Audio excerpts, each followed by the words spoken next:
Hola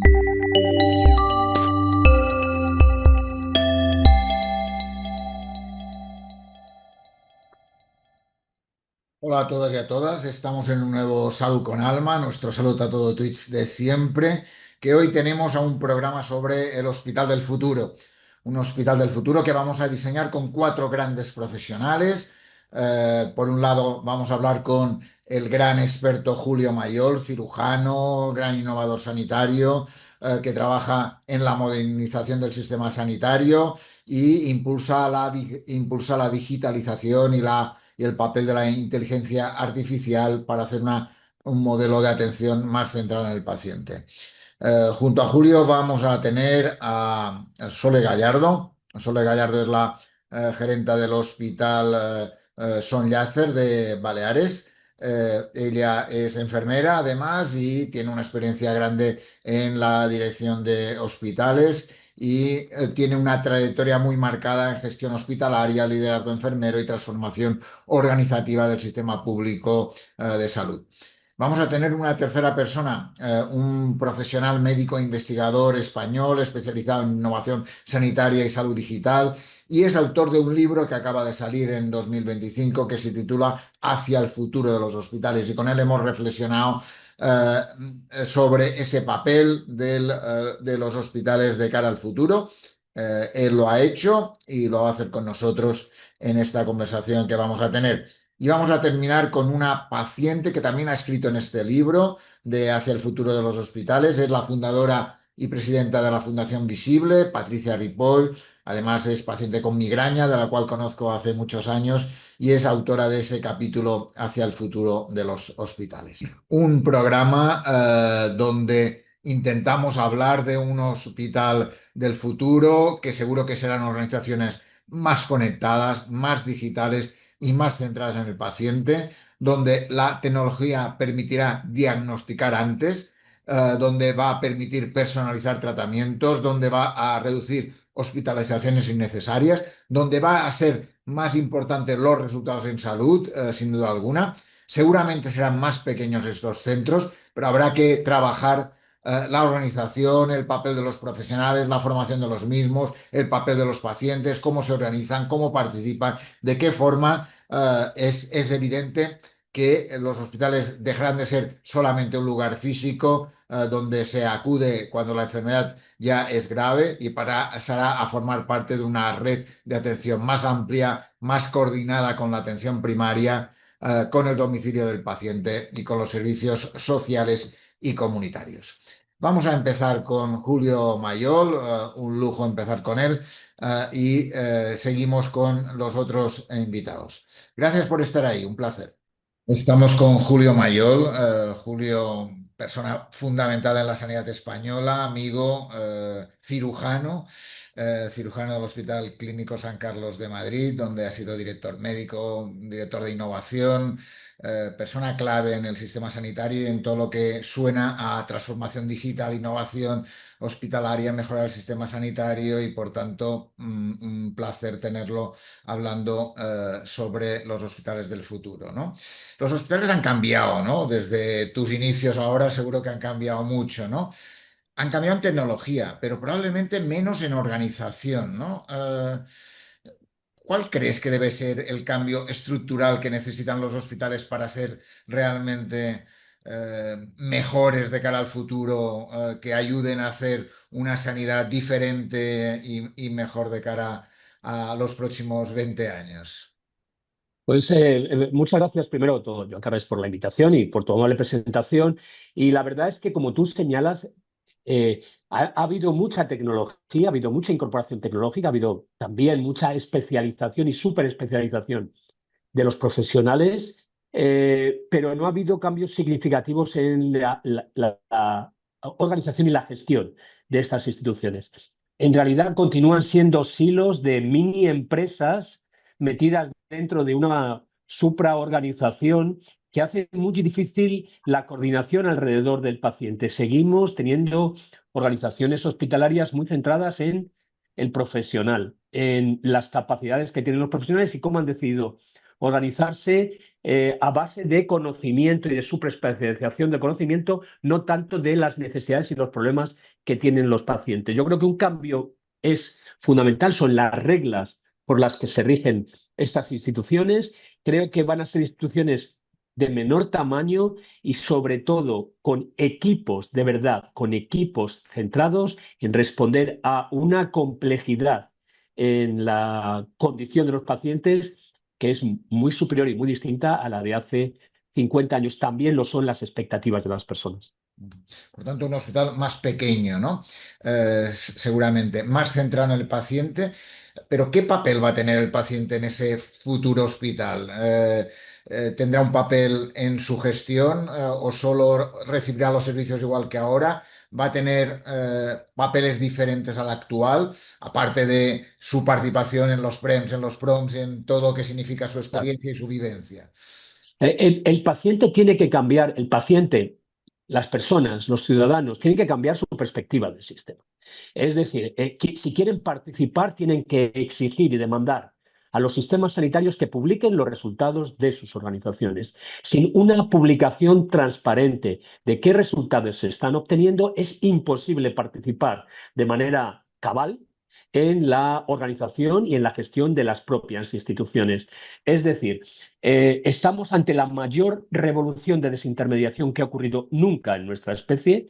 La inteligencia artificial va a cambiar nuestras sociedades y nuestra manera de entender el funcionamiento de la prestación de servicio, pero tenemos que ser capaces de demandar información esencial para una toma de decisiones correcta, o al menos adaptada a las necesidades de cada uno de nosotros. Lo que no se puede continuar es tomando decisiones sin datos o con datos que no son fiables. O sea que la primera demanda que yo creo que tienen que tener los pacientes no es participar en la gestión, es tener por parte del sistema financiado con dinero público los resultados que ese sistema genera. Lo que no es tolerable a estas alturas del siglo XXI es que no conozcamos los resultados de nuestros propios sistemas sanitarios, incluidos los hospitales, especialmente en la alta complejidad.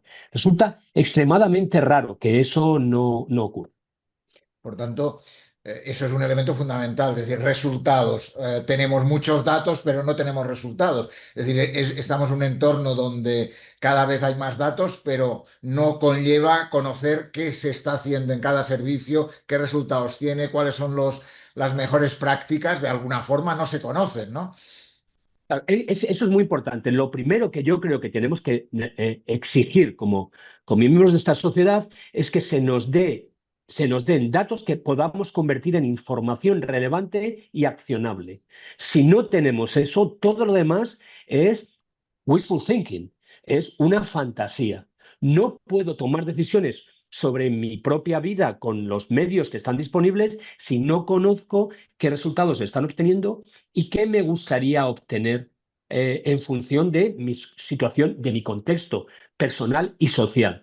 Eso no ocurre. Por tanto, es muy difícil de una transformación del sistema cuando la transformación se inicia con la transparencia que no tenemos y con la rendición de cuentas que no se produce, porque la transparencia sin rendición de cuentas no tiene ninguna utilidad.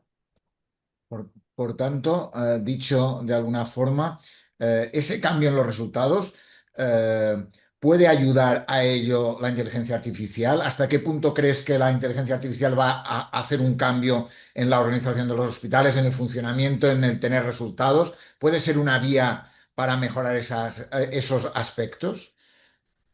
Muy buena pregunta. Es una palanca, pero no es lo que nos va a solucionar la vida. Lo que nos soluciona la vida es pensar de una manera diferente y actuar acorde a esa nueva manera de pensar. Tenemos que convertirnos en una sociedad que no solo funciona por imperativo categórico, por hacer las cosas bien, por tener buena intención, sino también valorando y equilibrando con los resultados que obtenemos. Esto es un cambio cultural que no afecta solo a los profesionales, afecta a toda nuestra sociedad. Si no lo hacemos así, podemos correr el riesgo de llegar con muchísima precisión al sitio incorrecto. ¿Cómo nos puede ayudar la inteligencia artificial? Utilizada de manera racional y con propósito, puede eliminar toda la carga de trabajo administrativo que no añade ningún valor a la actividad de los profesionales y que limita el tiempo que los profesionales tenemos para estar con las personas. Tenemos que utilizar la inteligencia artificial para volver a los principios de la medicina, que es mirarnos a los ojos, ayudarnos en la toma de decisiones, entender a los demás. No simplemente para delegar y quitarnos los problemas de encima. Eso es una manera diferente de pensar. Y además, los pacientes tienen que tomar las riendas de su propia vida. Esto es difícil porque en situaciones complejas, con mucha incertidumbre y sobre todo cuando uno está enfermo y no está en las mejores condiciones de poder tomar decisiones, implicarse en esta toma puede ser difícil. Pero esto requiere no solo educación y formación, sino también herramientas para que los ciudadanos y los pacientes puedan tomar decisiones que les afectan o puedan hablar con los profesionales de una manera abierta y franca al mismo nivel, que rompamos esa idea de asimetría en el conocimiento y la información en favor de una medicina o de una asistencia sanitaria o de una salud más humana. Tenemos que utilizar la inteligencia artificial no para tecnologizarnos, sino para volver a los orígenes, a la parte más humana de la atención a la salud. Tú antes has empezado hablando de equipo, ¿no? Eh, ¿No te parece una falacia hablar de equipo en un entorno tan individualista, donde lo que se fomenta es que tú hagas bien tu trabajo y hay una visión muy personal de cada uno de nosotros? ¿Cómo se puede fomentar un trabajo en equipo en una organización como son las sanitarias tan complejas? En un entorno tan individualizado? Claro. Primero de todo, por cómo nos forman. Nos formamos en silos, que además se van convirtiendo en silos cada vez más pequeños. Y por un lado formamos a enfermeras, por otro lado formamos a médicos, por otro formamos. Y luego los médicos nos vamos aislando. La inteligencia artificial, la tecnología, va a fomentar la especialización transversal. O sea, va a haber capacidad de acceder al conocimiento y hacerlo accionable sin necesidad de una formación tan súper especializada en terrenos muy específicos. Pero esto también obliga a un cambio en el modelo de cómo se financia y cómo nos pagan. Hasta ahora la financiación y el pago ha sido por la cantidad de cosas que hacíamos, con lo cual el único incentivo que había era por hacer más, ni siquiera por hacerlo mejor. Nadie tiene mala intención, evidentemente, pero quiero que se entienda esto. Lo que se fomentaba con los incentivos pueden ser perversos, es hacer más, no hacerlo mejor. Si vamos a trabajar en equipo, la financiación tiene que ser por los resultados que obtiene el equipo. Pero los resultados no solo en las personas que trata, sino también en la sociedad a la que tiene que prestar un servicio. De nada sirve que las pacientes que opere me vayan muy bien si tendría que operar más y no los opero porque no les estoy prestando el servicio. O sea que tenemos que ser inteligentes a la hora de diseñar modelos de trabajo en equipo que no solo incentiven a hacer muy bien lo que haces, sino que también incentiven a hacer muy bien lo que no tienes que hacer. Y que no dejes, que no excluyas a personas del tratamiento simplemente porque los resultados no son los que uno espera. Pero claro, eso requiere medir bien los resultados y además corregir por complejidad, porque evidentemente no todos los equipos van a tratar al mismo grupo de pacientes, va a haber muchos factores. Esto hasta ahora era muy difícil de hacer. Con la ayuda tecnológica y especialmente de la inteligencia artificial, vamos a poder integrar todos esos datos y ajustar mucho mejor nuestras decisiones. Así que tenemos que ser capaces de crear hospitales que no solo generen valor personalizado, sino que generen valor social para toda la comunidad que requiere de nuestra atención. Y esto solo puede hacerse en equipos, centrándonos en lo importante, en cuáles son las necesidades de nuestros pacientes y cómo organizar en el ciclo completo asistencial la prestación de servicio para atender a las necesidades de la persona y de todos aquellos que están alrededor de la persona, teniendo en cuenta que no podemos desacoplar los resultados en las personas que tienen una enfermedad de los resultados en los profesionales. Es un tremendo error. No se puede tener mejor resultado en los pacientes si los profesionales están quemados. Por tanto, nuestra misión es poder alinear a todos los actores para conseguir que los profesionales no se quemen y los pacientes obtengan, desde el punto de vista personal y también como sociedad, el mejor resultado posible. Y en ese sentido, eh, ¿qué profesionales esperas tú para el futuro, para ese futuro? ¿Cómo tiene que cambiar la formación médica, la formación de enfermería, el trabajo conjunto, la manera, las habilidades que uno tenga que tener? ¿Cómo va a cambiar ese profesional? Tú llevas mucho tiempo trabajando en esto, pero es comunicación, comunicación, comunicación. Los profesionales sanitarios nos dedicamos fundamentalmente a comunicar y es en donde menos tiempo dedicamos a la formación. Yo suelo decir que la curación empieza por la comunicación. Vamos a tener tecnologías que van a hacer cosas fascinantes, increíbles, pero ¿quién hace las preguntas correctas? Y sobre todo, ¿quién genera confianza? Lo que no pueden hacer las máquinas es generar confianza. Y la confianza se genera mirándonos a los ojos. Cada vez dedicamos menos tiempo a mirarnos a los ojos. Los profesionales sanitarios ahora mismo dedican entre el 50 y el 60% de su tiempo en la consulta a mirar a la pantalla y al sistema de información. Hemos abdicado, hemos abandonado la atención sanitaria que todos decíamos querer. Nadie ha estudiado medicina o enfermería para dedicarse la mayor parte de su tiempo a mirar una pantalla. Y sin embargo, eso es lo que hacemos ahora. 4.000 clics por turno en el servicio de urgencias. Si no somos capaces de repensar el sistema, estamos perdidos. Vamos a hacer una medicina muy tecnológica, absolutamente fría. Recuerda, en la Guerra de las Galaxias no hay ningún médico humano ni ninguna enfermera humana. Piensan que eliminándonos podrán hacer una medicina más segura porque como errar es humano, si quitamos a los humanos, las máquinas se confundirán menos. Tremendo error. Las máquinas están hechas a nuestra imagen y semejanza y continuarán haciendo o cometiendo los mismos errores sin mirarnos a los ojos. Importante, importante esa historia. ¿Y por qué crees, en definitiva, por qué es tan difícil innovar en todos estos años en los hospitales principalmente? ¿Por qué ha sido tan difícil? ¿Por qué no conlleva un cambio, todos los cambios en el mundo que hay y en los hospitales siguen siendo tan iguales en ese sentido? Claro, lo que nosotros hacemos, y particularmente en el sistema sanitario, es en momentos muy críticos, con mucha incertidumbre, con mucha dificultad por la complejidad, demasiadas cosas moviéndose a la vez y preferimos confundirnos pero nunca tener dudas. Queremos seguridad. Y la seguridad viene de no cambiar. Uno de los problemas más importantes para la transformación de nuestros hospitales y de todo el sistema sanitario es esta obsesión por mantenernos exactamente igual. Es el peor servicio a un sistema público de salud no cambiar. Mantenernos como hace 50 años o como 30 años o como 40 años. Estamos prestando servicio porque hay que recordar que nosotros nos dedicamos a prestar servicio a una sociedad con demandas y situaciones y contextos totalmente distintos. Y queremos mantenernos como nos formaron, porque siempre pensamos que el pasado fue mejor. Tremendo error. Hablabas tú de cuando yo me incorporé al Hospital Clínico San Carlos. Esto fue como estudiante en los años 80.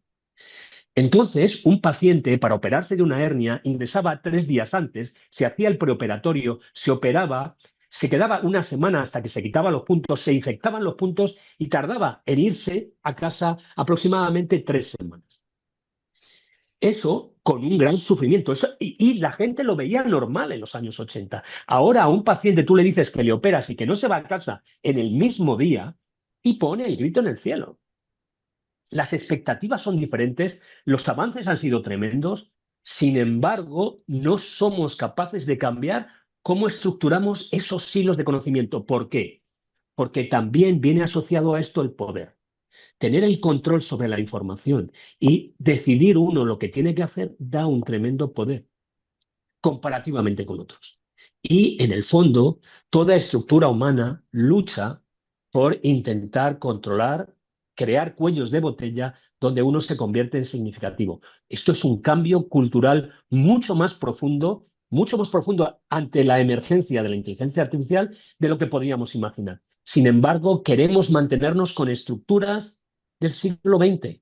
Y eso también pasa en la universidad, donde tenemos que formar a los profesionales del futuro. Decías antes, seguimos formando a las personas de manera individual, competitiva, en exámenes tipo test, cuando así no es el ejercicio de la profesión.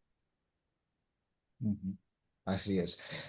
Un poco para terminar, si ahora tú te dijeran diseña un hospital desde cero, futuro, ¿no? Futurología, ¿no?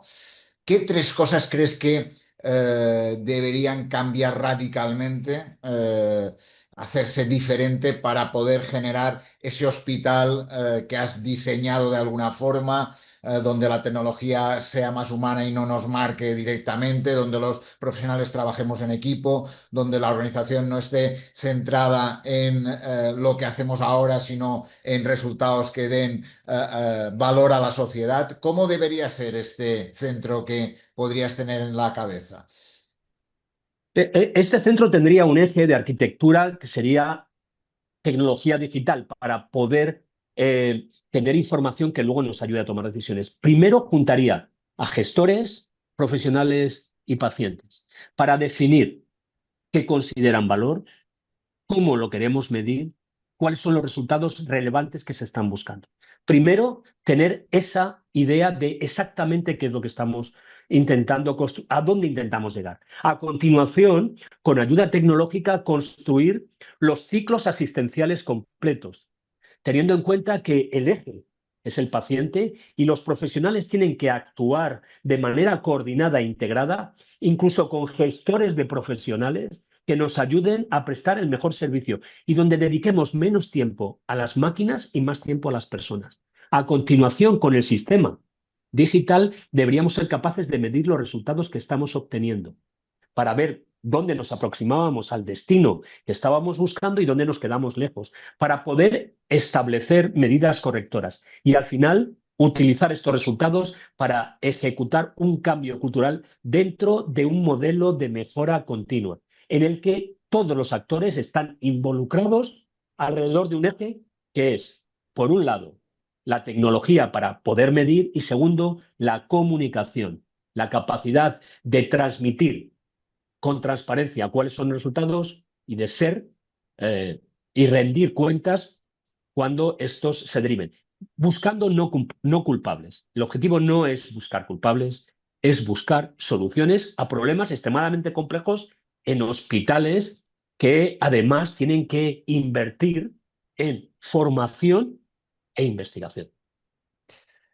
Pues nada, esperemos que lo podamos ver, aunque sea en los últimos años de nuestra vida profesional.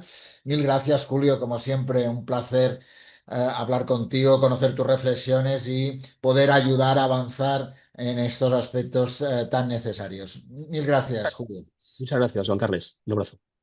Estamos con Soledad Gallardo. Sole es buena amiga, gerenta del Hospital Son Llàtzer de Palma, ha sido anterior gerenta del Hospital de Inca y un lujo tenerla aquí.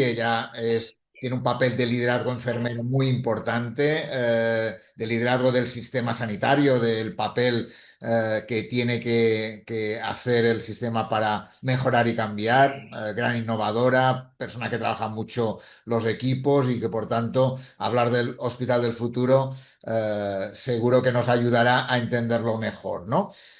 Los hospitales han cambiado, ¿no? Seguro que hace años ahora han cambiado, ¿no? Pero ¿hacia dónde tienen que ir?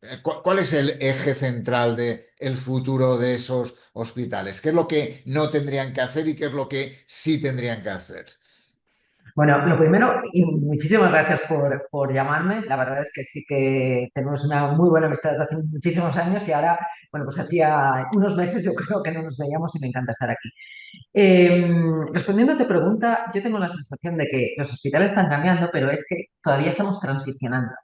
Es decir, no hay una estabilidad todavía en el camino. Estamos transitando por un camino que nos es un poco desconocido.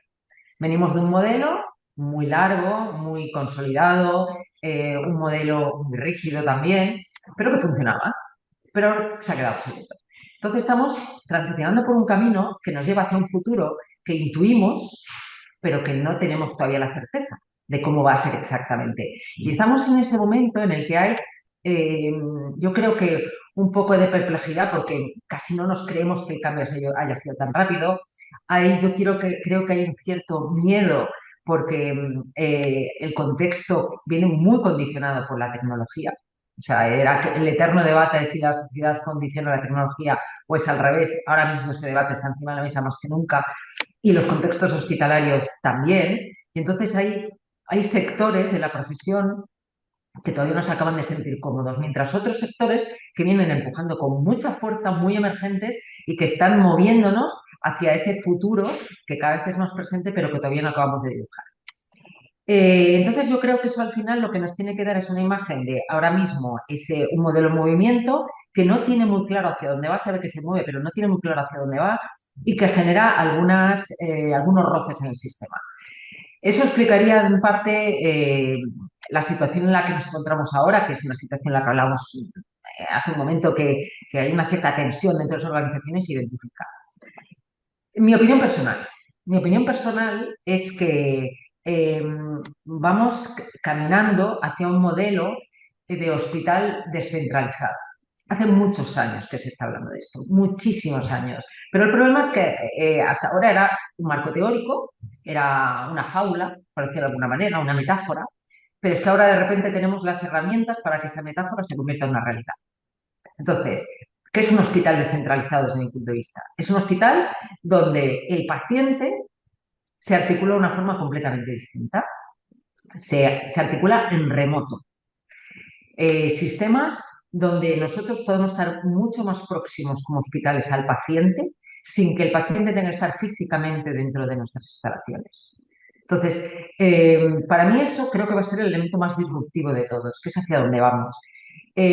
No significa en muchos casos sustituir la atención personalizada y tal como la conocemos hasta ahora, sino que precisamente desde mi punto de vista esto es lo contrario, es añadir capas de atención, capas de proximidad, capas de contacto que permitan al paciente sentirse mejor cuidado pero sin necesidad de desplazarse.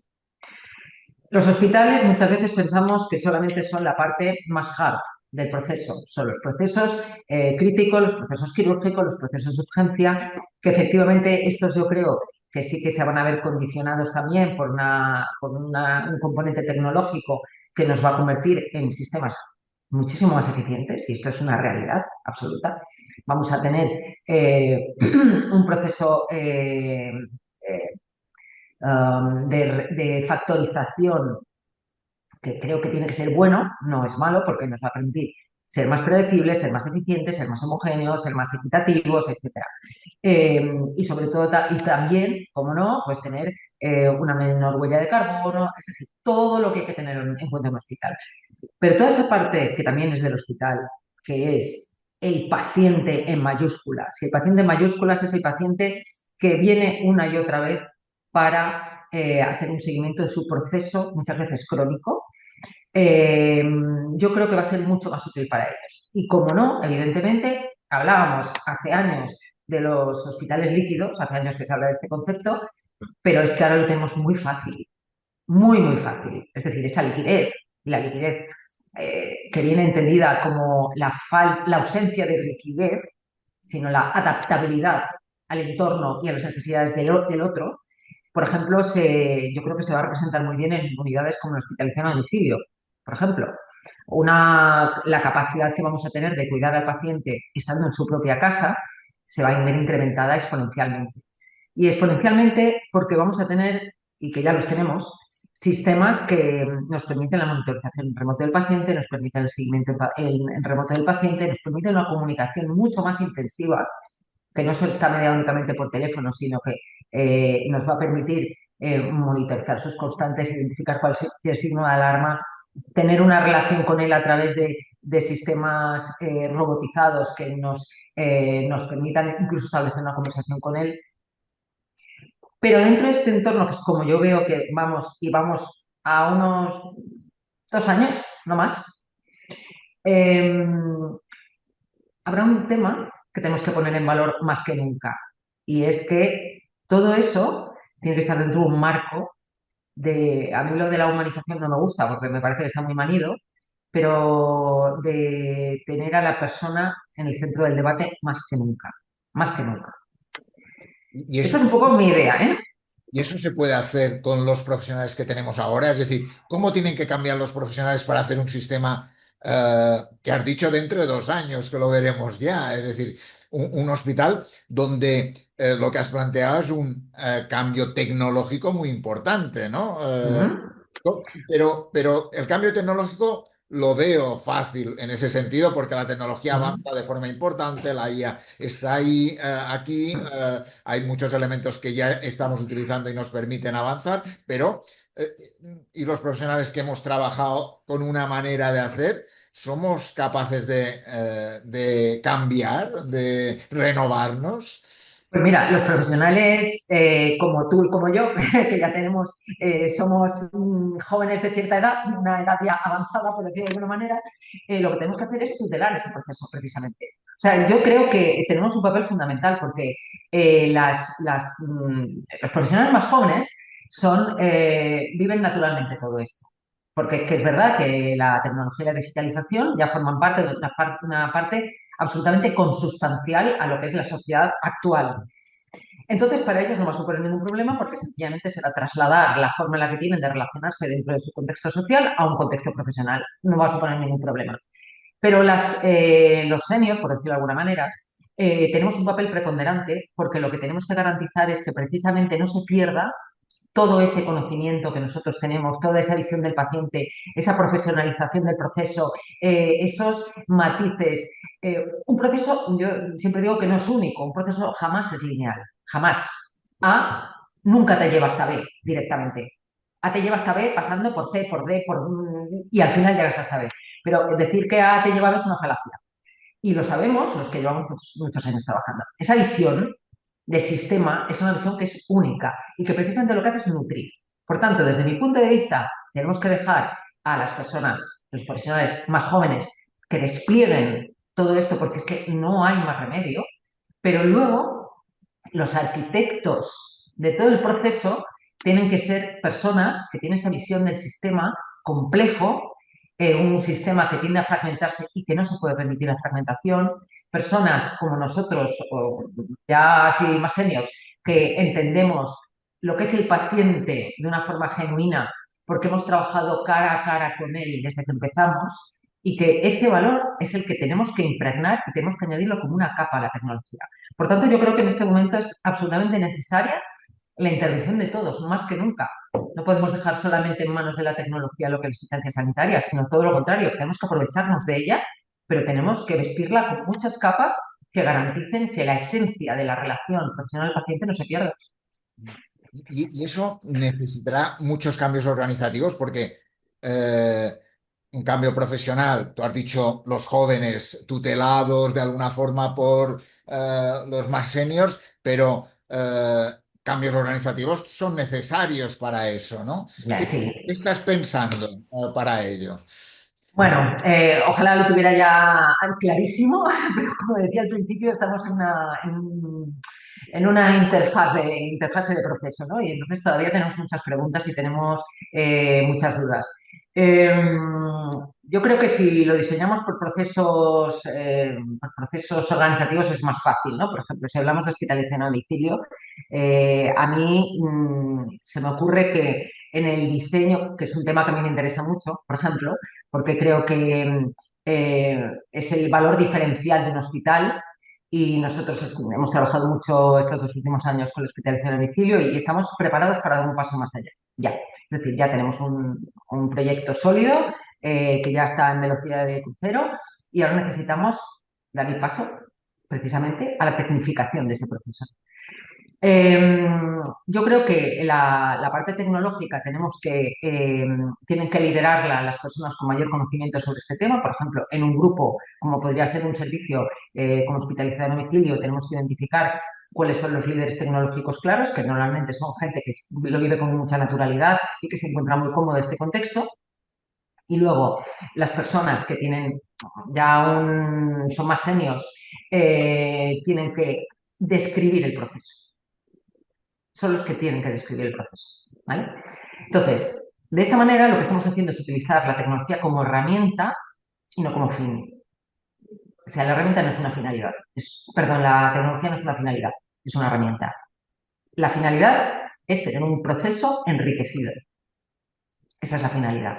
Entonces, yo creo que hay que diferenciar muy bien. En este caso, la reorganización no es demasiado compleja. Sencillamente es sentarte a diseñar una vez más el proceso, introduciendo herramientas que hasta ese momento no tenías. Es un trabajo de equipo.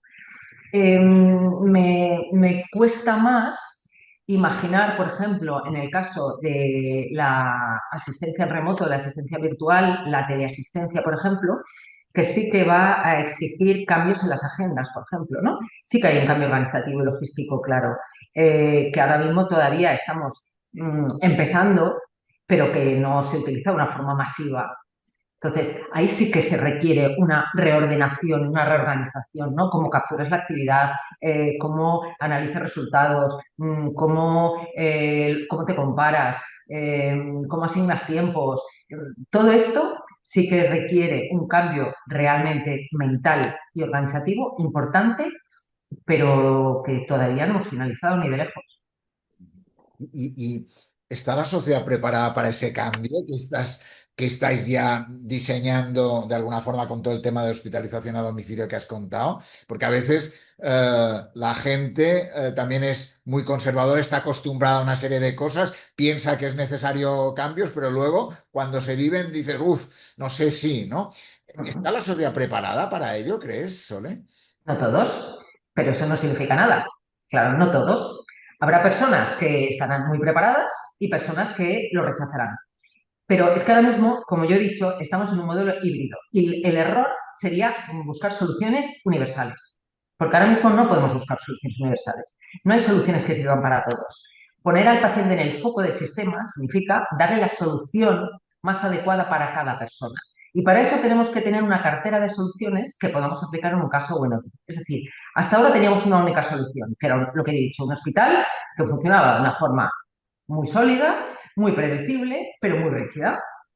Ahora estamos empezando a entrar en lo que son nuevas soluciones alternativas para dar nuevas respuestas a los pacientes, sin perder de vista lo anterior, porque lo anterior se acabará extinguiendo por sí solo, pero todavía es una realidad. Entonces, por ejemplo, hospitalización a domicilio, que parece que tiene que haber una cierta resistencia. No solamente en mi hospital, sino hasta donde yo sé, es uno de los servicios que cuentan con mayor índice de satisfacción de los pacientes. Porque cuando tú le explicas, también tiene que cumplir una serie de criterios, tú lo sabes, ¿no? No cualquier paciente puede ser candidato a hospitalización a domicilio, por ejemplo. Pero cuando cumples criterios, el nivel de satisfacción es altísimo. ¿Qué pasa si no cumples criterios? Pues que tienes que tener una hospitalización convencional. Pues con todas estas soluciones es lo mismo. Es decir, habrá pacientes a los que tú no podrás plantearles una consulta telemática por mil motivos. Por motivos de visión, de capacidad tecnológica, de disponibilidad de una red wifi o por lo que sea. A estas personas tienes que proporcionarles el sistema convencional. Es decir, no puede ser todo blanco o negro. Tenemos que vivir en los matices, porque los matices es donde nos perdemos. Tenemos una visión súper clara, y yo he dicho que estamos recorriendo el camino y lo de la visión clara, es decir, sabemos que vamos para allá, pero cómo va a ser del todo no lo sabemos, ¿eh? Pero sí que tenemos que tener una cartera de posibilidades para ofrecérsela al paciente. Y la verdadera, la genuina colocación del paciente en el centro del sistema será cuando seamos capaces de ofrecerle la mejor solución para cada necesidad.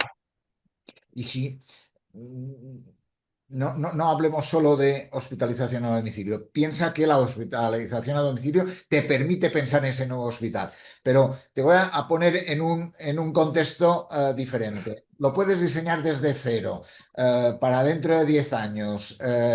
¿Cómo te gustaría que fuera ese hospital? ¿Qué cosas crees que es fundamental que debería tener y qué cosas deberíamos dejar de pensar en ellos? Porque de alguna forma estamos en un entorno donde tenemos poca información de resultados, por ejemplo, que es algo que tendremos que avanzar. Hablamos mucho de pacientes, pero luego los pacientes están en un lado y no en el centro. ¿Cómo debería ser este hospital del futuro? Y así eh, podemos Vale, ir. pensando en futuro, en futurología, ¿no? Vale, si me hablas del hospital de agudos, entiendo. eh, eh, Bueno, tendríamos que eliminar todo aquello que no aporta valor. Ahora mismo tenemos un problema y es que está muy mezclada la cronicidad, la dependencia. Tenemos hospitales que no son eficientes, entre comillas, porque al final no tenemos recursos para ofrecer a estos pacientes. Por tanto, el hospital de agudos del futuro es un hospital pequeño, muy tecnificado, muy focalizado, muy enfocado al proceso de resolución del problema clínico, donde el paciente entra en contacto de una forma mucho más diacrónica, es decir, mucho más sincrónica, perdón. El proceso diacrónico tiene que llevarse a cabo en atención primaria. Este hospital, mucho más tecnología factoring, por decirlo de alguna manera, tiene que tener una relación intensiva con la atención primaria. Bueno, con atención primaria y con hospitales sociosanitarios y con todas las áreas de bienestar social. Pero tiene que estar muy orientado a la resolución del problema concreto de salud de ese paciente. Un hospital donde no haya estancias innecesarias, porque el paciente se lleva a cabo el proceso que se tiene que llevar y se produzca una alta inmediata, donde la asistencia en cuanto a consultas, en cuanto a seguimiento, se pueda hacer dentro de los márgenes necesarios que tengan que ver con el proceso por el que ha ingresado, pero que luego su seguimiento crónico se haga en colaboración con atención primaria.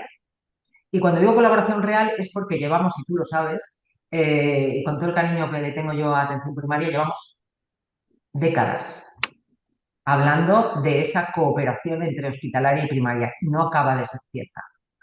Todo el tiempo tenemos iniciativas para mejorar cosas, todo el tiempo, pero no acabamos de consolidar. Esto tendría, mi hospital del futuro será un hospital donde habrá gestión de caso. Y la gestión de caso significa que cada paciente tiene una trayectoria clínica donde intervienen diferentes profesionales en diferentes procesos. Y el proceso hospitalario interviene y de alguna forma gestiona su traspaso a otro nivel asistencial. De forma que solamente vuelve al proceso hospitalario si hay una reagudización de su situación de salud que requiera ese paso. Por supuesto, el hospital del futuro tiene que hacer una rendición de cuentas transparente, absolutamente transparente. Pero cuando hablo de rendición de cuentas es abrir un poco la mente, porque ahora mismo tenemos indicadores muy tradicionales, muy tradicionales, son los de siempre. A los hospitales se nos evalúa por nuestros resultados económicos y por nuestros resultados clínicos en términos de mortalidad, de infecciones, de reingresos, etcétera, etcétera, etcétera. El hospital del futuro, mi hospital del futuro, no solamente será evaluado por eso, sino que también será evaluado por la percepción del paciente, ¿no? Y ahí hablamos de los PROMs y los PREMs, que también es otra cosa que está encima de la mesa y que tampoco acaba de calar, ¿no? Pero sobre todo creo que será un hospital rápido, un hospital con una capacidad de respuesta inmediata, un hospital que parte de su actividad la desarrollará en remoto y sobre todo que tendrá una relación súper intensiva con los procesos de entrada, de mantenimiento y de salida. Los procesos de entrada son atención primaria, el proceso de mantenimiento es atención primaria, el proceso de salida puede ser atención primaria o puede ser una media larga estancia o cualquier otro recurso que garantice que la persona puede permanecer en su domicilio y en la sociedad en las mejores condiciones. Pues yo creo que hemos dado un repaso fantástico. Hemos cambiado el mundo. Creo que hemos cambiado todo el hospital, hemos cambiado todo el sistema, porque de alguna forma en esa historia de la relación primaria-hospital has dado un vuelco a ese necesario cambio en esa relación que tú muy bien has dicho. Hablamos hace muchos años de eso, pero hemos avanzado menos de lo que deberíamos avanzar y está claro que un hospital del futuro se debe basar en una primaria fuerte, con una buena relación y eso implica cambios en unos y en otros. Te agradezco muchísimo, Sole, esa reflexión, ese espacio de hablar un rato, comentar qué cosas son básicas para un futuro de los hospitales y con tu experiencia en ellos me ha encantado hablar un ratito contigo y comentar cómo deben ser y cómo deberían ser estos hospitales del futuro. Mil gracias, Sole, un placer. Gracias a vosotros, siempre. Estamos con Jordi Serrano. Jordi es amigo médico, investigador español, especializado en innovación sanitaria y salud digital. Ha trabajado como consultor internacional para gobiernos, para organizaciones sanitarias, para la OMS, en proyectos relacionados con salud global. Él es, creo que es médico de familia de formación, es así, Sí. ¿no? Ha trabajado en ámbitos como Universal Doctor, que es una de sus líneas que ha trabajado, y es fundador de Planet Health Innovation Network, centrado en innovación en salud global, ¿no? Y acaba de publicar un libro en finales de 2025 que se titula Hacia el futuro de los hospitales, donde analiza cómo deberían transformarse los hospitales en el futuro para responder a nuevos desafíos como el aumento de pacientes, la falta de recursos sanitarios, la digitalización de la medicina o la sostenibilidad de los hospitales. Por tanto, un lujo tenerte, Jordi, un referente nacional e internacional en innovación sanitaria. Un poco me gustaría preguntarte inicialmente cómo surgió la idea de hacer este libro, Jordi. Muchas gracias, Joan Carlos. Un placer, como siempre, colaborar contigo y gracias por invitarme a tu programa. Hay que ser honestos siempre, siempre.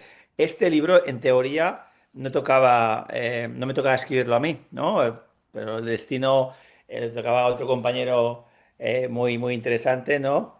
César Morcillo, por varias circunstancias él no pudo y me llamó, ¿no? Y dijo, oye Jordi, he pensado que la persona que más puede, ¿no? Orientar de una manera diferente el libro que me habían encargado, puede ser tú, ¿no? Yo me lo pensé. La verdad es que en ese momento, pues me ilusioné mucho. Dije, hombre, pues venga, va, vamos a tirar hacia adelante. Pero sobre todo yo puse como, no las condiciones, pero dije, oye, quiero escribir un libro sobre el futuro de los hospitales, pero básicamente quien lo lea va a ver que voy a decir que se necesitan menos hospitales y más de otras cosas. No, no, no, no hay problema, no.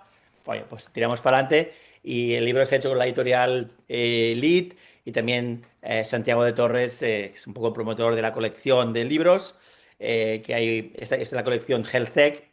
Hay otros libros que participaron inicialmente Jaime del Barrio, Julio Mayol, otros libros. Y ese sería el quinto libro. Un poco es el libro final de esta primera colección. Pero yo ya expliqué que para mí era como el primero de una historia, ¿no? Que quería escribir sobre el futuro y de una manera, por eso, no habitual. Es decir, no hablar de futuro en plan futurólogo o en plan Nostradamus. Ya explicaré cómo ha sido el libro, pero el libro se basa en mucha realidad actual y sí que con un capítulo final muy futurístico, pero los 14 primeros capítulos hablan de desafíos, problemas y soluciones, ¿no? Y un poco cuando hablas de pensando en el hospital del futuro, ¿qué problemas hay que abordar pensando en el futuro? Porque la realidad, los hospitales van ligados a una necesidad real, Sí, a unos problemas actuales. ¿Cuáles son esos problemas del sistema sanitario que sí. querías abordar? Sí, el libro obviamente habla inicialmente sobre que hay 150.000 hospitales. Evidentemente la variedad de hospitales es tremenda y hay unos 15 use cases. Eres un alemán en un hospital X, un ruandés, que te llega un dron, cosas reales hoy en día, ¿no? O una persona en Haití sin recursos o una persona en Nueva York con el mejor sistema pero colapsado. Entonces, depende del use case. Pero en general decidimos, en el capítulo 3 lo explicamos muy bien, hablar sobre 10 desafíos importantes.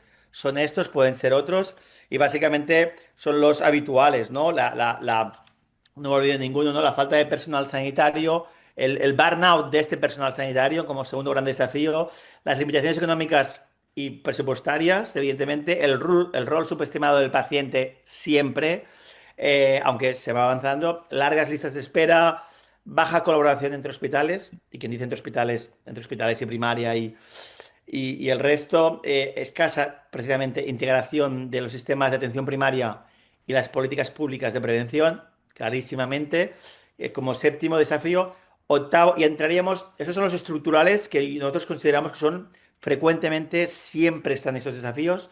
Y después, como desafíos del siglo XXI ya, que también viene del 20, pues el envejecimiento de la población como octavo, noveno, la resistencia antimicrobiana, como un gran ejemplo de problema de One Health, ¿no? Como puede haber otros. Y el impacto, el último desafío, el impacto medioambiental de las instituciones sanitarias como el décimo. Hay muchos más desafíos, pero hemos elegido estos 10, ¿no? En ese sentido. Y cuando piensas en un hospital, ¿piensas en un espacio físico concreto o una red amplia de centros? Porque muchas veces se habla de hospital en red como un elemento hacia Sí, donde habría que ir. no. Tú que eres En el un capítulo, hombre innovador y digital. Sí. En el capítulo 9 dejamos muy claro que el hospital del futuro es un hospital descentralizado, un hospital sin paredes. Se ha hablado siempre ya muchos años del hospital líquido, se ha ido perfeccionando, ¿no? Esta nomenclatura. Se siente muy cómodo la gente hablar de un hospital sin paredes, porque realmente estamos hablando de este hospital en red que tú comentabas ahora, de un sitio, y si queremos al paciente, ¿no? En el centro, que un paciente en un centro hospitalario, en un centro de primaria, no repita, ¿no? Las analíticas, un paciente que sea tratado el menor tiempo posible en el hospital, porque sabemos las consecuencias de las infecciones nosocomiales, que pueda ser tratado en su casa si es posible, monitorizado. Eso es el hospital del futuro, ¿no? Un hospital que se integra en la prevención. El Hospital Gustave Roussy de París, gran hospital terciario, simbólicamente un gran edificio, está empezando a trabajar en proyectos de, ya no screening del cáncer de mama, cáncer de colon, sino prevención, ¿no? Y predicción de cáncer en familias de alto riesgo y viene con diagnóstico de cánceres súper incipientes. Eso es ir hacia la medicina personalizada. Y en esa posible batalla, que no tiene que ser una batalla, tiene que ser compartición entre los grandes centros hospitalarios, centros menores hospitalarios y centros de primaria, que no siempre así es en todo el planeta, ¿eh? Aquí lo abordamos de esta manera, pero el mundo es muy variado. ¿Dónde está el centro de poder de la planificación, de la prevención? Eso es muy interesante, lo hablamos mucho en el libro. Y evidentemente, quien se ponga las pilas, pero quien tenga los budgets, los presupuestos para empezar a implementar una medicina basada en el valor, ¿no? Forjando un poco como herramienta principal la prevención, pues tiene las de ganar. El problema es lo de siempre. El pagador habitualmente pues paga por servicios, por procesos, por pruebas y no paga por resultados, ¿no? Para concretar, en algunos sitios donde ha habido experiencias de pago por asistencia basada en el valor, ¿no? Como lo llamamos, del value-based care, pues hay un tipo de pago que se llama bundle payment, ¿no? O sea, que están asociados.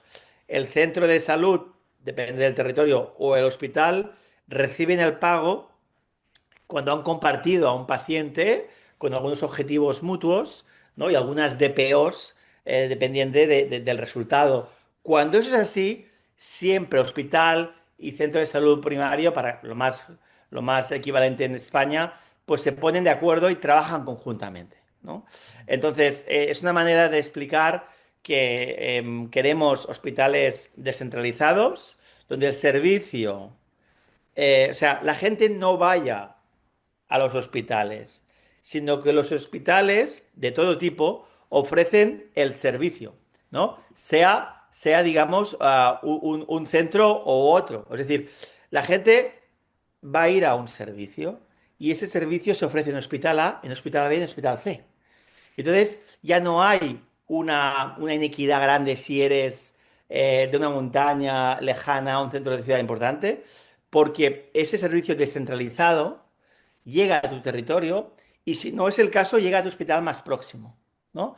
Entonces, es un servicio y los, las personas que trabajan en los hospitales, sabiendo que hay problemas de personal, se mueven ellos entre diferentes hospitales.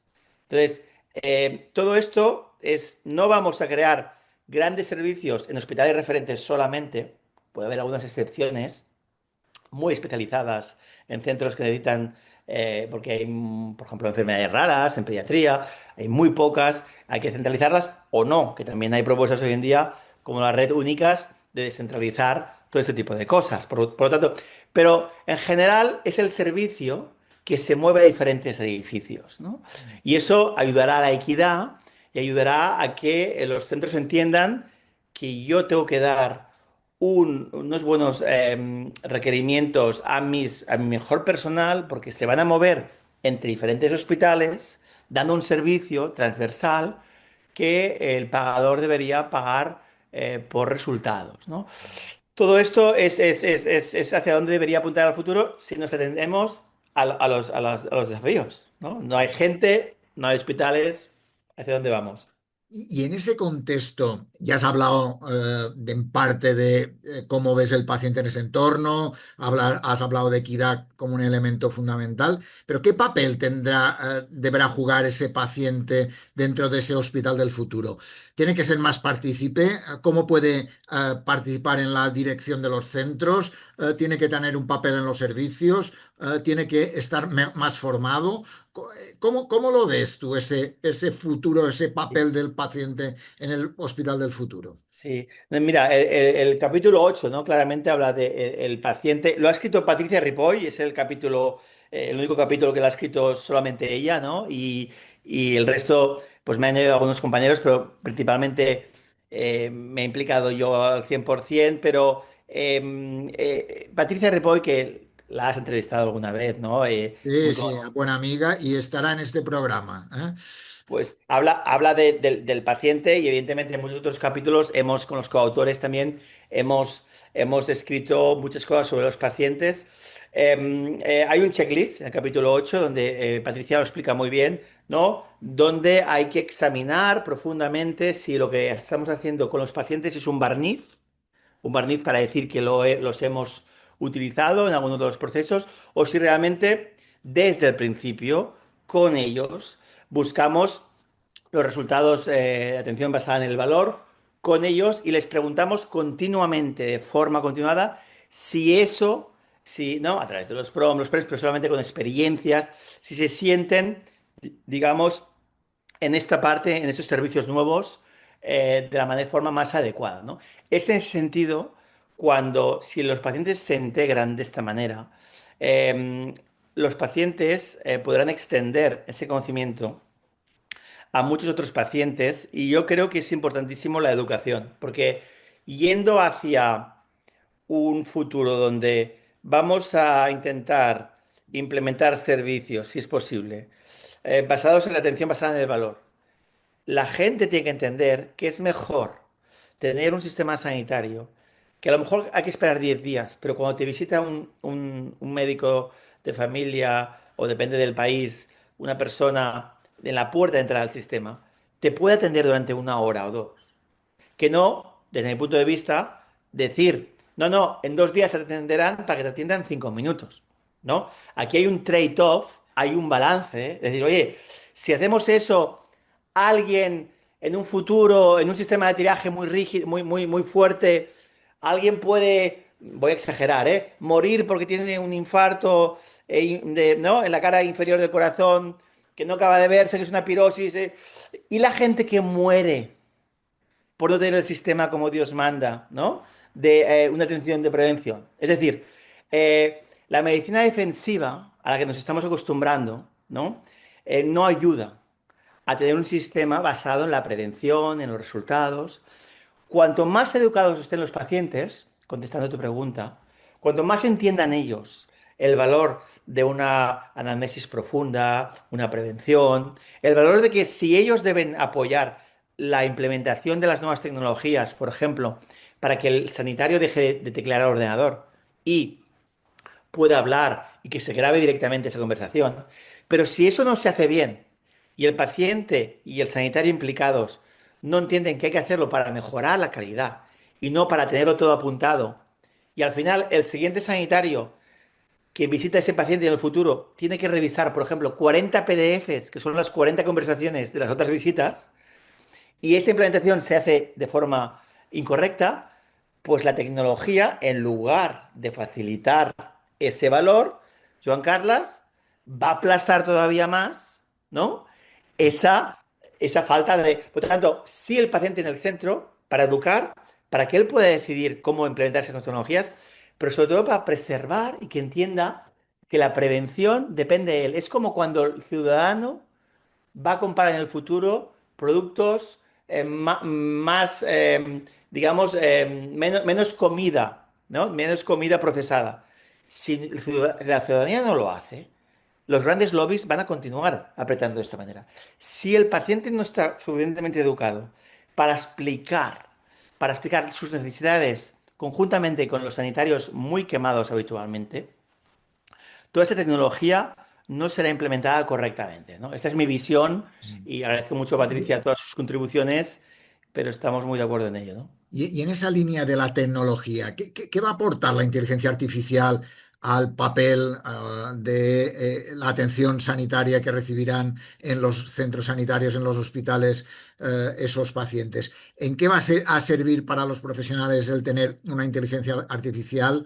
¿En qué va a servir a los pacientes en tener una inteligencia artificial? ¿Cuál es tu visión como persona experta en tecnologías y en todo lo que es innovación, Jordi?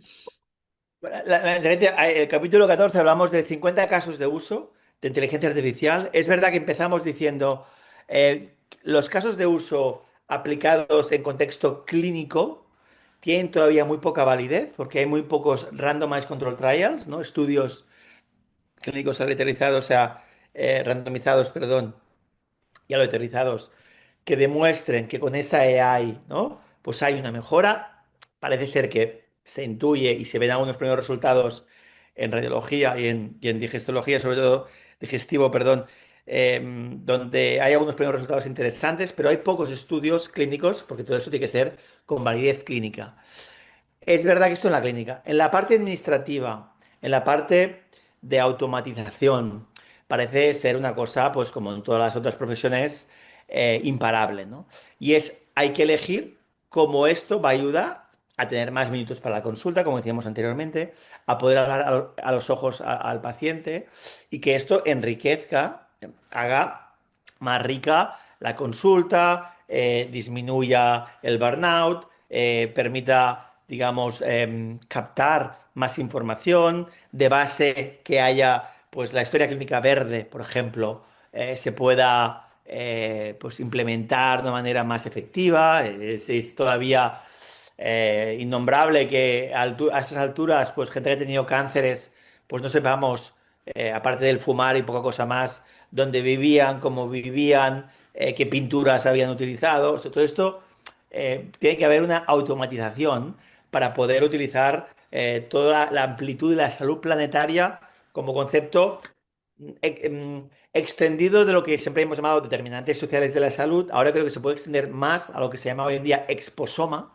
que engloba todo, ¿no? La exposición interna, biológica, y externas, que engloba determinantes de la salud y todo. Aparte es un nombre más interesante desde un punto de vista, y no quiero ser aquí un poco conflictivo, pero sabemos que a los que nos gusta no, pero determinantes sociales de la salud se ve muy enfocado hacia la salud pública. Esto es una cosa de preventivistas, epidemiólogos, esto no es cool, no es cool. En cambio, exposoma, que adentro tienes la genómica, el tal, aprovechémoslo y acabo.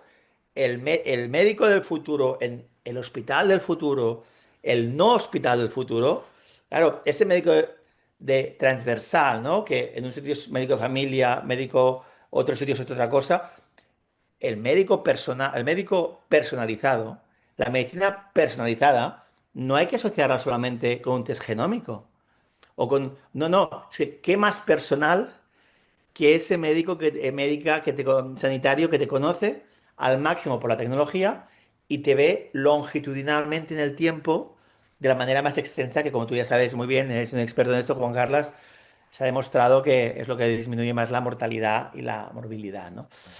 Entonces, la tecnología sí, pero teniendo en cuenta para qué. Y como lo hicimos mal hace 25 años, 30, con la introducción de la historia clínica de una manera incorrecta, no utilicemos la tecnología sin arreglar antes los desaguisados, ¿no? Digamos, que tenemos en el sistema, ¿no? Porque si no puede ser puede ser que aplaste tanto al sistema sanitario que muchos sanitarios decidan abandonar y eso no nos lo Claro. podemos permitir, ¿no? ¿Y tú crees que la digitalización todo el ámbito de la tecnología, el papel de la tecnología de cara al futuro, puede ayudar a humanizar la sanidad, la atención sanitaria, o existe el riesgo de despersonalizarla más?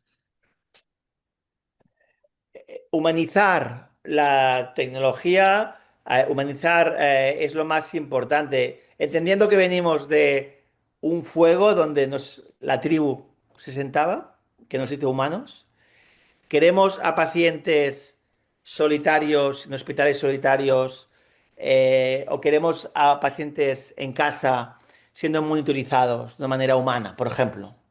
Hombre, la tecnología debería ir por allí y debe permitirlo, ¿no? Sabemos lo dañino que es la soledad a nivel social y ergobiológico, se sabe ya.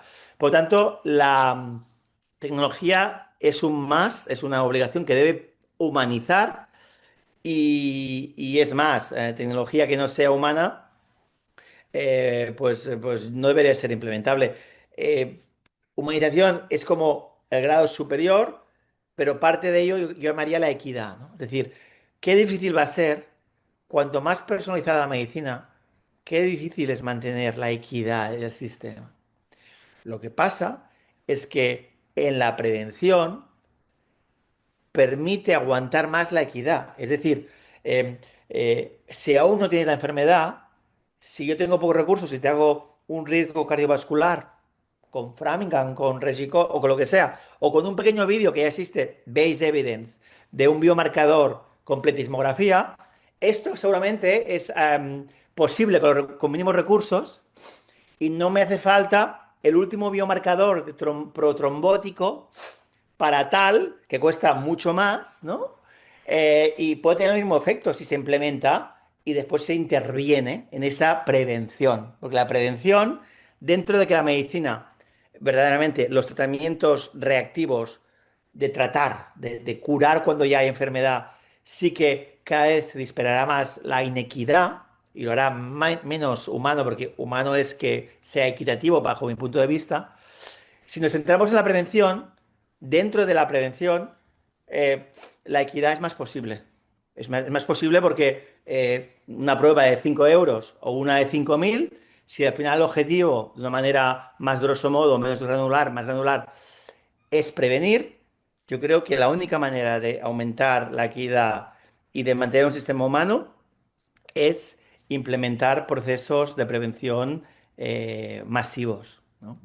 Y, has hablado mucho del papel de los profesionales, de su burnout, de la situación en que puedan tener o no tener, ¿no?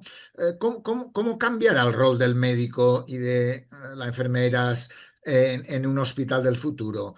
Incluso te preguntaría, ¿tendrá que haber nuevos profesionales? Sí, ¿Hacia qué sí, nuevos sí. profesionales nos Yo- vamos yo- a ir en un entorno donde seguro que va a cambiar eso, ¿no?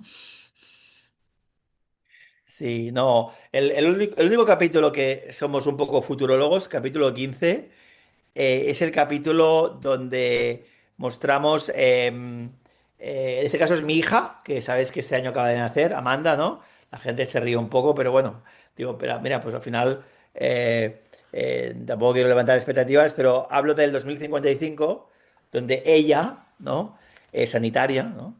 Y para que los que les interese, pues el libro está muy bien, porque aparte hay mucha contradicción entre el rol que propongo como, de ella como sanitaria en el futuro, pero ahí se explica, ¿no? En general, los roles de cómo han cambiado, cómo, por ejemplo, en ese futuro las direcciones de los hospitales están cubiertas principalmente por, es mi opción, es nuestra opción de los coautores también, por preventivistas o por personas que ya tienen mucha experiencia en prevención y donde los hospitales continúan cobrando por tratamientos agudos de manera pues más o menos similar a la actual, pero por investigación y por innovación no cobran lo mismo si no implementan en su territorio los planes de prevenciones adecuados, ¿no? Entonces, no dejarás de tratar a alguien porque tu gestor sea incompetente en la prevención, pero sí que ese hospital corre riesgo de no poder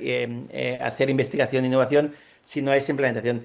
Y específicamente tu pregunta sobre a medio plazo, a medio plazo, muchas especialidades sanitarias donde el profesional médico o enfermera, enfermero realiza procesos que se puedan automatizar, poco a poco se van a ir automatizando. Esto a medio plazo. A largo plazo, soy sincero, mi apuesta sería para que el futuro de la medicina y la enfermería, de de alguna manera, se pudiera llegar a fusionar. Es decir, si tú tienes maquinaria o robótica o inteligencia artificial, de la manera que va a venir en el futuro, que es, no lo podemos ni todavía entender, y va a haber, digamos, unos screenings, una prevención, un diagnóstico, un seguimiento, pues el rol de enfermería y medicina tan separado actualmente, pues yo lo veo cada vez más junto. Y va a haber, digamos, una fusión, estoy hablando de 40, 50 años, desde mi punto de vista, donde dependiendo del número de años y de la especialización, pues uno acaba siendo más o menos especialista. Pero si me tengo que elegir, y al final soy médico, pero tengo que elegir, tiene más capacidad de sobrevivir lo que es hoy en día enfermería, estar al lado del paciente como humanos, que no lo que hoy en día hace el médico. Y lo siento por los compañeros, pero tiene bastante coherencia, ¿no? Entonces, esto ya es, digamos, una hipótesis, evidentemente, pero en general, los próximos 10 años, Interesante, la interesante. Hay que ser osado en este mundo, ¿no? sí, sí. Pero los próximos 10 años la automatización sí que es una cosa segura. Radiología ha empezado y vendrán todos los otros apartados, igual que que la cirugía y la robótica. Nadie pensaba hace 20 años que pasaría lo que está pasando. Y en 20 años va a haber robots que operen solos totalmente. Bueno, pues eso es así, ¿no? ¿Y tú crees que los sistemas sanitarios de este mundo, que tú conoces muy bien y que has paseado por muchos de ellos, van a ser capaces de adaptarse a ese hospital del futuro que planteas? En muchos sitios no, y por eso la inequidad puede ser terrible, ¿no? Pero en otros sitios no va a haber no va a haber más remedio, ¿no? Y lo de siempre, los periodos de transición podrán ser duros, pero al fin y al cabo, los biomarcadores, screening con AI, sitios que ahora no hay nada, van a poner en un futuro un sistema de tratamiento con centenares de camas, o van a poner, por ejemplo, un sistema modular donde haya 40 camas, pero el resto hay una descentralización y haya consultas con centros. Y no estoy hablando de medicina neocolonial 2, no, no, estoy diciendo que en Benín, o sea, de forma obligatoria tienen que conectarse con París, pueden conectarse con Sudáfrica, con ellos mismos, o con quien sea que esté más avanzado en ese momento.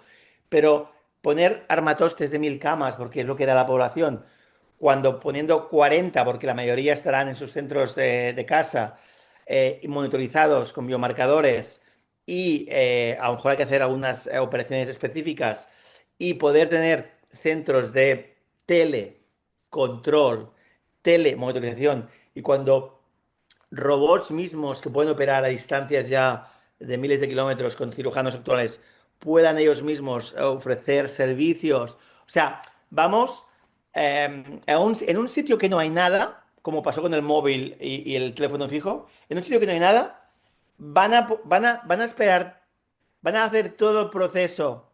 Ahora un hospital de 1000 camas, después uno de 300, lo descentralizo. No, no. El que enganche eso en 10 20 años, el gobierno que diga yo en medio de Benín quiero hacer el hospital más eficaz posible. Van a poner esos centros, ¿no?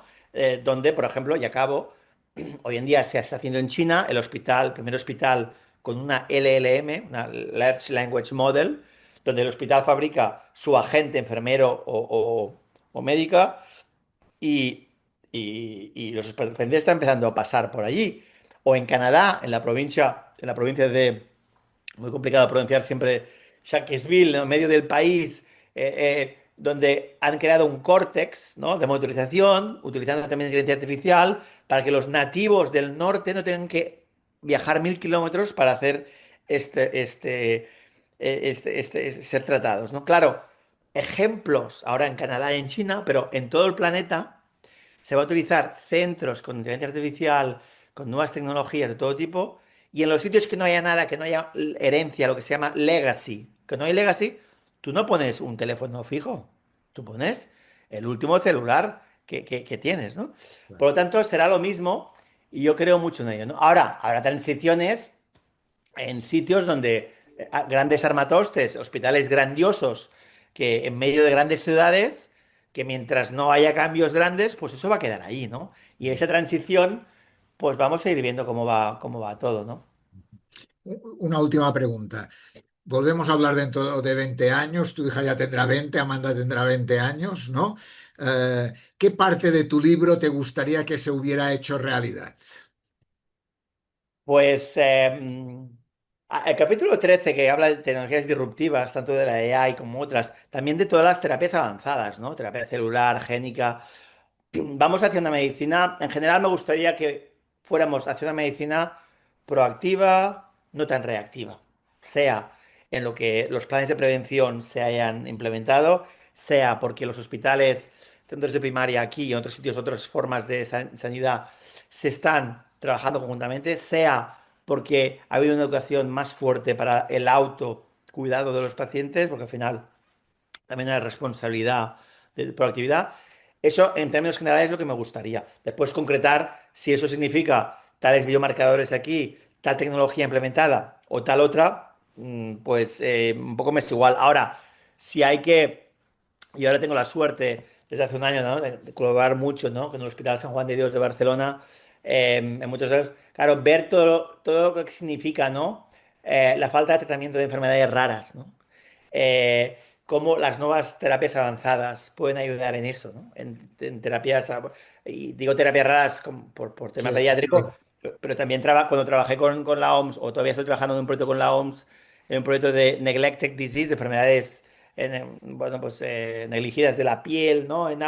Pues es lo mismo, ¿no? O sea, no hay investigación en esas enfermedades, no hay... A mí lo que me gustaría es que la medicina del futuro solucione estos problemas silos reales, ¿no? reales y que ahora mismo no son solucionados porque la farma o no tiene interés porque no hay números masivos, pero cada una de estas enfermedades tiene tanto conocimiento detrás que nos ayudará en muchas otras cosas, ¿no? O sea, me encantaría que fuera eso, ¿no?, la medicina del futuro.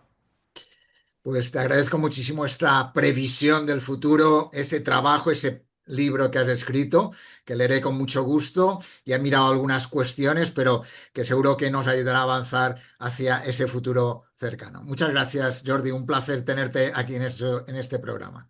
A vosotros, gracias, Juan Carlos. Estamos con Patricia Ripoll. Patricia, la conozco desde hace años alrededor del tema de su migraña. Mamá tiene migra y por tanto hemos hablado muchas veces alrededor del tema de la migraña, también de la Fundación Visibles. Ella es fundadora y presidenta de la Fundación Visibles, organización cuya objetivo es visibilizar enfermedades invisibles, ¿no? Sin duda alguna, y que ello está haciendo una gran labor en ese sentido. Me gustaría un poco hablando de papel de paciente, hospitales del futuro. Has participado como autora en el libro Hacia el futuro de los hospitales con Jordi Serrano. Me gustaría un poco pensar en, desde tu experiencia como paciente, ¿no? ¿Qué es lo primero que deberían cambiar los hospitales para mejorar esa experiencia del paciente? Bueno, ¿qué es lo primero? También aquí es complicado porque hay muchas cosas que hacer y al final yo creo que es sobre todo un tema cultural, ¿no? Es que los hospitales, yo siempre lo digo, están llenos de conocimiento, pero hay mucho conocimiento que está sentado en la sala de espera. Y al final, pues vemos que la sanidad está tratando enfermedades, pero los pacientes somos los que vivimos con ellas. Y los hospitales, yo creo que no solo deben incluirnos, sino también transformar la forma en el que tratan y empezar a tratar diferente, porque lo estaremos tratando con los pacientes y de allí evolucionará, ¿no? a prevenir más bien enfermedades. Y yo creo que al incluir nuestra voz, realmente vamos a conseguir esto.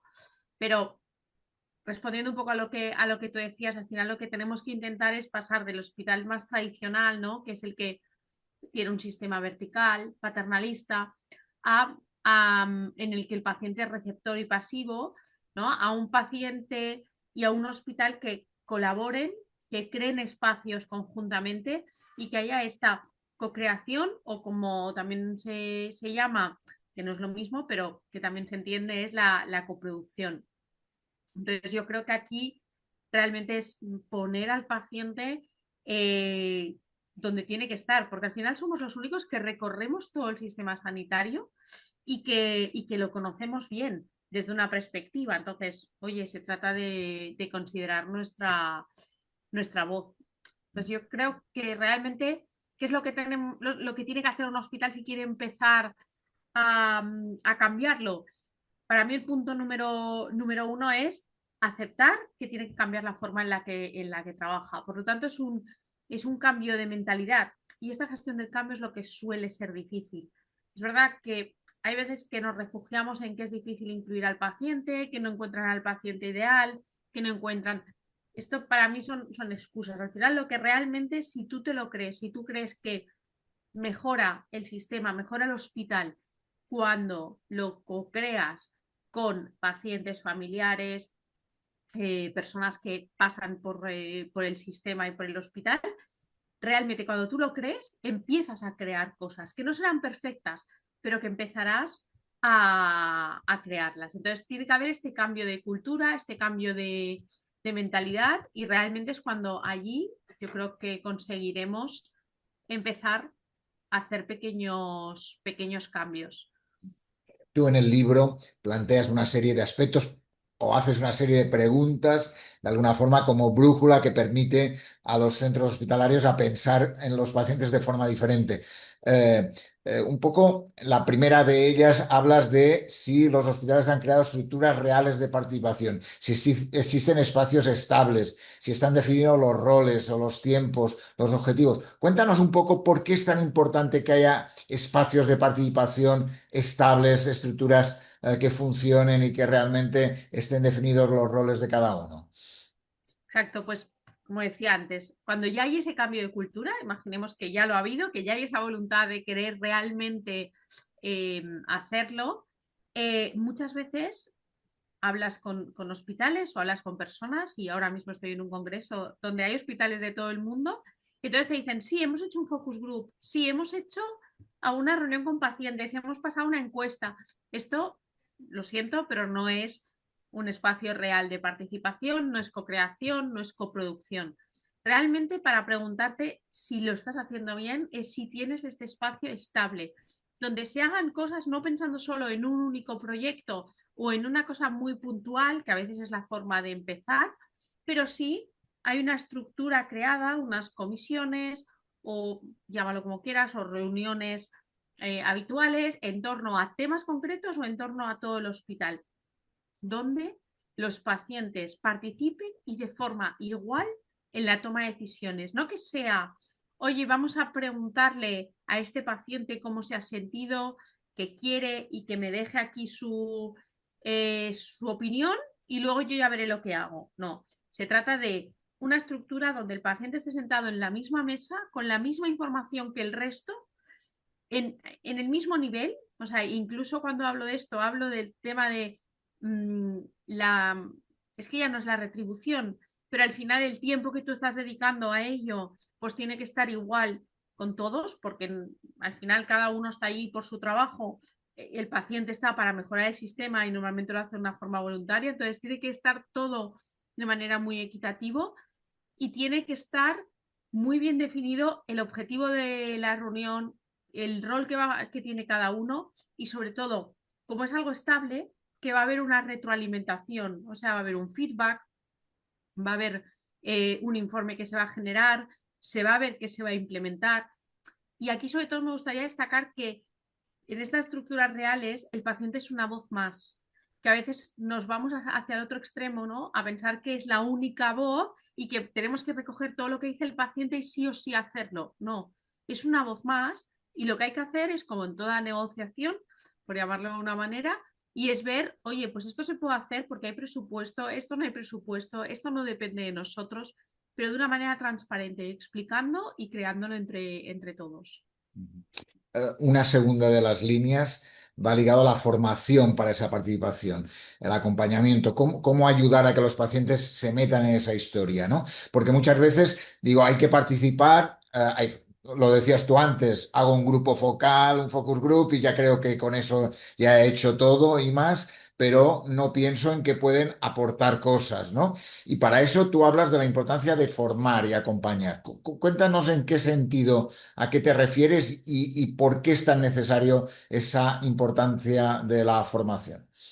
Sí, en el libro justamente hablo de esta formación desde los dos puntos de vista, ¿eh? O sea, el primer punto es formar a los pacientes, pero también el formar a los profesionales. O sea, hay que estar, como se dice en inglés, en la misma página, ¿no? Del libro. O sea, todo el mundo tiene que saber lo mismo. O sea, todo el mundo tiene que conocer qué es co-crear, qué es coproducir o qué es codiseñar, ¿no? Entonces, ¿qué esperas de cada una de las personas que están sentadas allí? ¿Cuál es el proceso que vas a trabajar? ¿Cómo lo vas a trabajar? Entonces, esto es muy importante, formar y capacitar. Más que formar, a mí me gusta más la palabra capacitar, ¿no? Porque es, oye, le estoy dando y estoy compartiendo toda la información y sobre todo desde el punto de vista del paciente.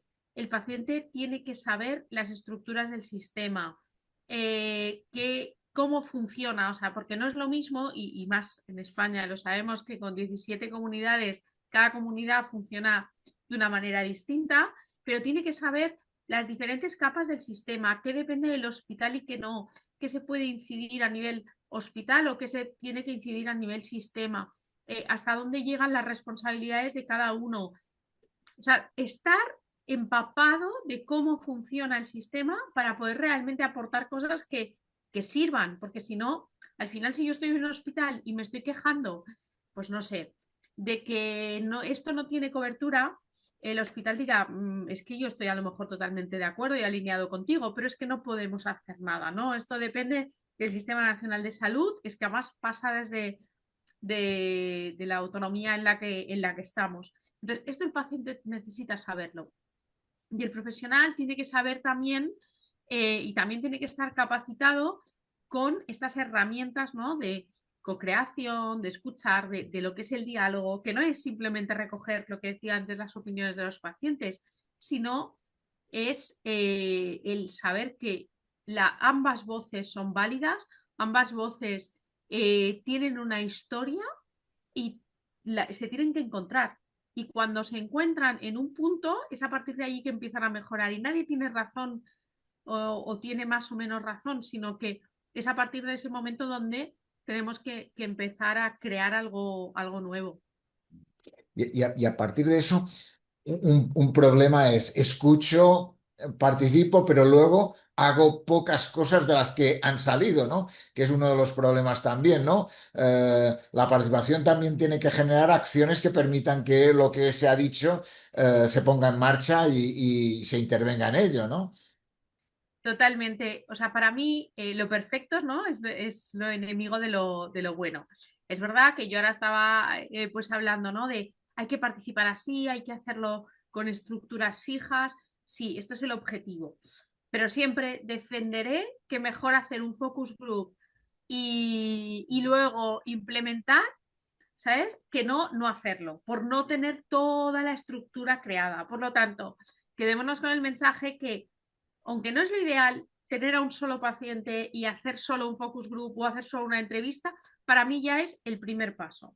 Ese primer paso que va a permitir ir cambiando, o sea, sobre todo si tenemos como la visión de medio plazo y largo plazo de que lo vamos a hacer de esa manera. Entonces, con los resultados pasa lo mismo. Más vale recoger pequeñas cosas y hacer pequeños cambios que se vayan viendo para que así todo el mundo, lo que hablábamos antes del cambio de cultura, se vaya empapando, ¿no? La gente de este cambio de cultura y sobre todo las personas que están participando vean que lo que aportan tiene sentido. Entonces, más vale que a veces empecemos por proyectos pequeñitos, hagamos pruebas, iteramos, o sea, volvemos a cambiar. Es que es como iterar es como un concepto muy de diseño, pero al final lo que se trata es de esto, ¿no? De empezar a implementar pequeñas cosas, ver cómo va, hacer pruebas, cambiar, volver a poner otra y sobre todo este feedback constante. Nosotros en la Fundación Visible tenemos una metodología que llamamos la de las 4 Vs, ¿no? Y al final es un círculo donde pues recogemos el valor, recogemos la visión, devolvemos la información, o sea, es todo el rato este círculo que tenemos que ir poniendo. Y sobre todo, en cada fase del proceso, en cada implementación, por pequeña o grande que sea, otro de los puntos que destaco en el libro, en el checklist, es si estás midiendo realmente lo que importa. Porque al final es, no me digas, oye, hemos acabado implementando, no sé, una nueva sala de urgencias, que está muy bien, que era el objetivo, pero ¿cómo lo mides eso? Por decir que tienes un nuevo espacio, por decir que tienes no sé cuántos metros cuadrados o por decir que has puesto una luz X porque va mejor y genera menos estrés.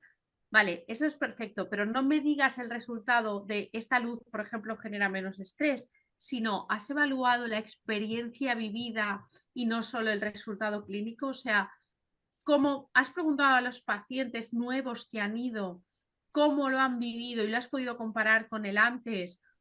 ¿Qué les ha supuesto? Y sobre todo, yo sé que a los profesionales les encanta pues hacerlo y porque es el sistema así, es en base a escalas de calidad de vida, en base a escalas, bueno, que son escalas que están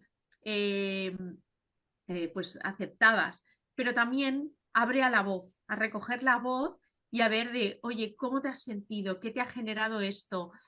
¿Cómo afecta en tu día a día?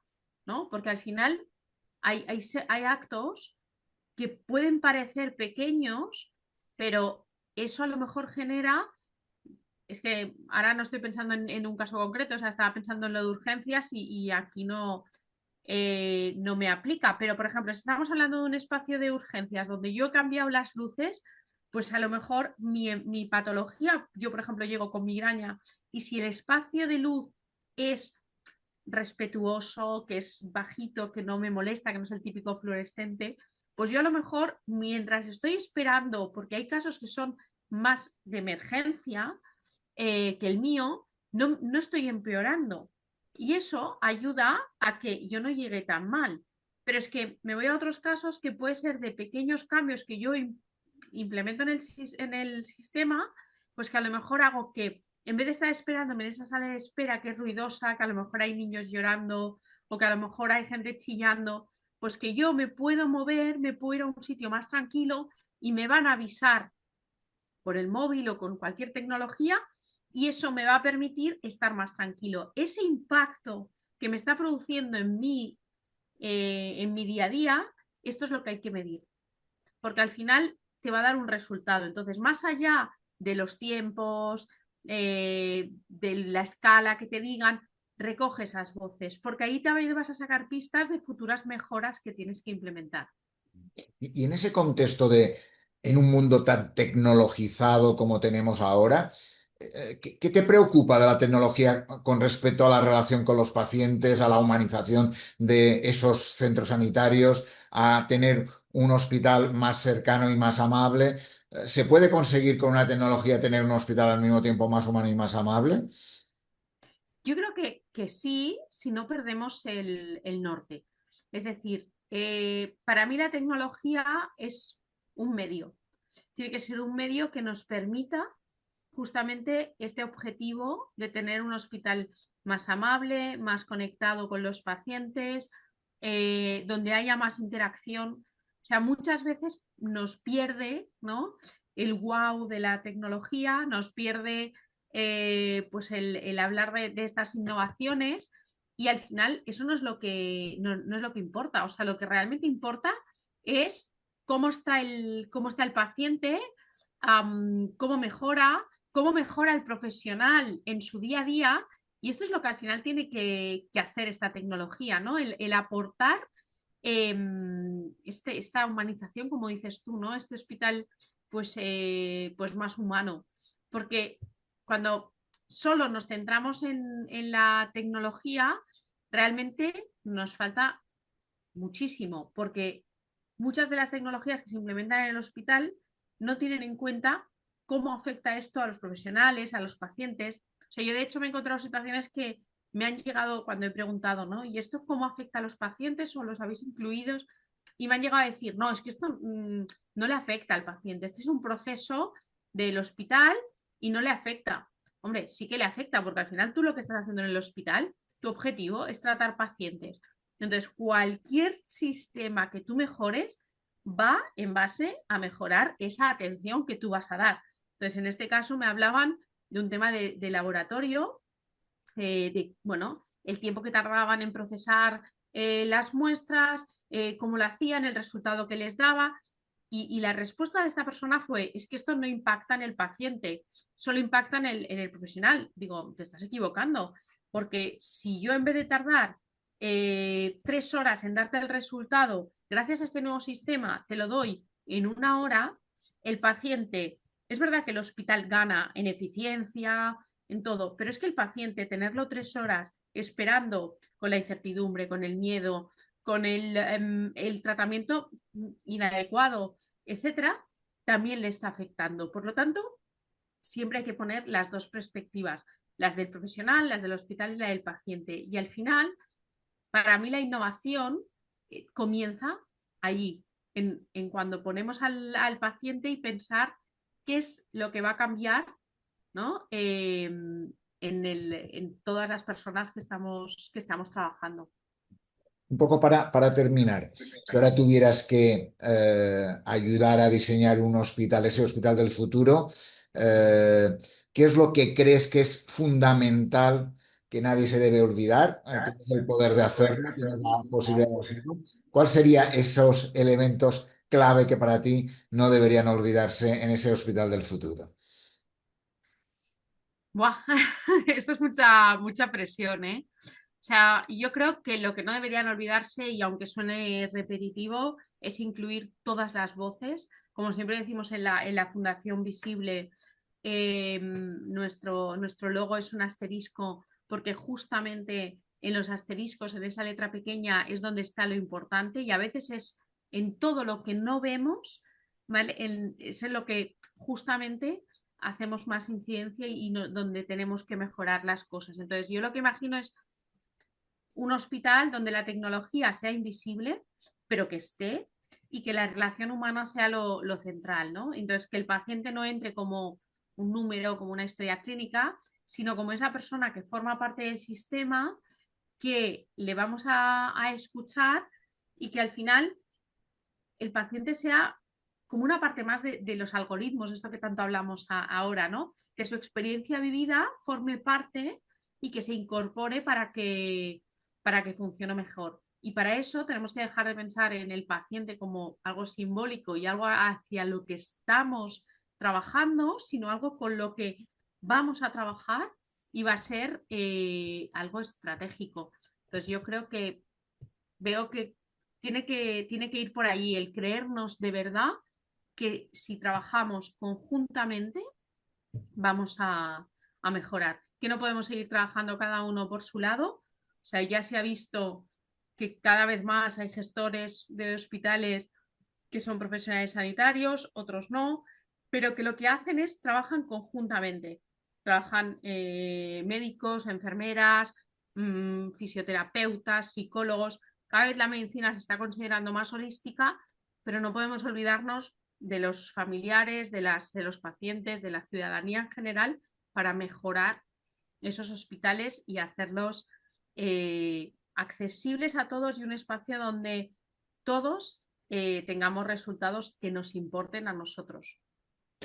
Pues muchísimas gracias por tus palabras, por tus reflexiones, por tus ideas, siempre de gran valor para hacer visible el papel de los pacientes, las familias, la ciudadanía en general y hacer unos hospitales más cercanos, más humanos y más accesibles. Muchísimas gracias, Patricia, un placer como siempre.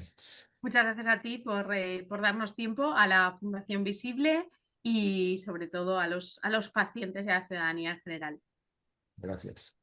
Y este ha sido el programa de hoy, un programa más, Salud con Alma, Salud del Futuro, Hospital del Futuro, que de alguna forma nos centra en intentar reforzar esa dimensión humana, dimensión sostenible, dimensión tecnológica y dimensión profesional y organizativa, envejecimiento de la población. Aumento de enfermedades crónicas son dos aspectos que están en el contexto de esta nueva organización del sistema y es evidente que va a haber un cambio en las profesiones, probablemente un mayor protagonismo de las enfermeras, un cambio en el rol de los profesionales médicos, un papel muy importante de la experiencia del paciente, de una participación mayor en las decisiones, en la organización del sistema, y que eso ayudará también con la gran innovación tecnológica que tenemos en estos momentos, con la IA como aspecto que marca muchas de las cosas, pero que la IA es una herramienta, como nos han dicho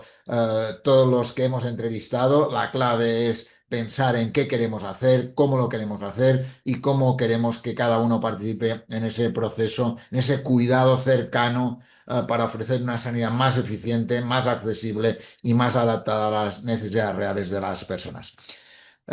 Pues muchas gracias, buenas noches, gracias por estar ahí. La semana que viene más. Un placer. Y gracias a todos los técnicos de Granada Digital por el hecho de estar ahí, de ayudar a que este programa salga de nuevo con ustedes. Buenas noches, muchas gracias.